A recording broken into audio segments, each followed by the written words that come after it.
ជំរាបសួរបងប្អូនទាំងអស់គ្នាខ្ញុំសូមបង្ហាញពីការចោះយកនៅសរសៃពួរគៀបទៅលើសរសៃចង្កេះបងប្អូននេះមិនមែនជាករណីនៃការលៀនទ្រនាប់ឆ្អឹងកចង្កេះទេបងប្អូនប៉ុន្តែវាចេញជាសញ្ញាធ្វើឲ្យបងប្អូនអាចច្រឡំជាមួយនឹងការលៀននៅទ្រនាប់ឆ្អឹងកចង្កេះដែលថាលៀនឌីហ្នឹងបងប្អូននេះជាជំងឺមួយដែលភាសាបារាំងថា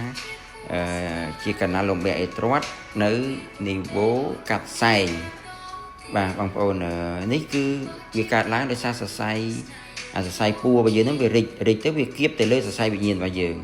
អញ្ចឹងធ្វើឲ្យស្ដែងចេញជាសញ្ញាធ្វើឲ្យបងប្អូនដើរបានចិត្តហើយចុកជើងខ្លាំងមានន័យថាបងប្អូនកាលមុនដើរបាន100ម៉ែត្របន្ទាប់មកបងប្អូនដើរបាន90ម៉ែត្រ80ម៉ែត្រ70ម៉ែត្រនេះន័យថាដើរខ្លីទៅបងប្អូននេះជាការចោះបងប្អូននេះស្វានរបស់ខ្ញុំនេះគឺចោះគឺយើងមានឧបករណ៍ទំនើបបងប្អូនយើងវះដល់ចោះហើយស្វានហ្នឹងគឺ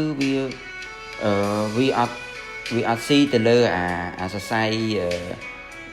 ពួរហ្នឹងទេបងប្អូន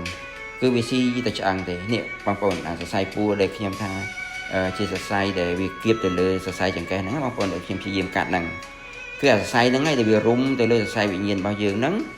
ធ្វើឲ្យយើងដើរបានចិត្តហ្នឹងហើយបងប្អូនខ្ញុំព្យាយាមកាត់អាហ្នឹងដើម្បីឲ្យវាទលាយដើម្បីកុំឲ្យវាមានការគៀបសង្កត់ទៅលើសរសៃវិញ្ញាណទៀតបងប្អូនយើងព្យាយាមកាត់វាម្ដងបន្តិចរហូតដល់យកអាហ្នឹងចេញឲ្យអស់បន្តិចទៀតបងប្អូននឹងឃើញមានជាស្រោមខួរឲ្យបងប្អូនពេលយើងយកហ្នឹងចេញណានេះយើងកាត់ហើយវាមានឈាមតិចតួចក៏យើងខាត់ឈាមតាមហ្នឹងទៅបងប្អូននេះបន្ទាប់ពីយើងយកអស់ទៅនេះបងប្អូនអស់អាសរសៃពួរហ្នឹងទៅបងប្អូនឃើញអពណ៌សហ្នឹងអាហ្នឹងជាស្រោមខួរ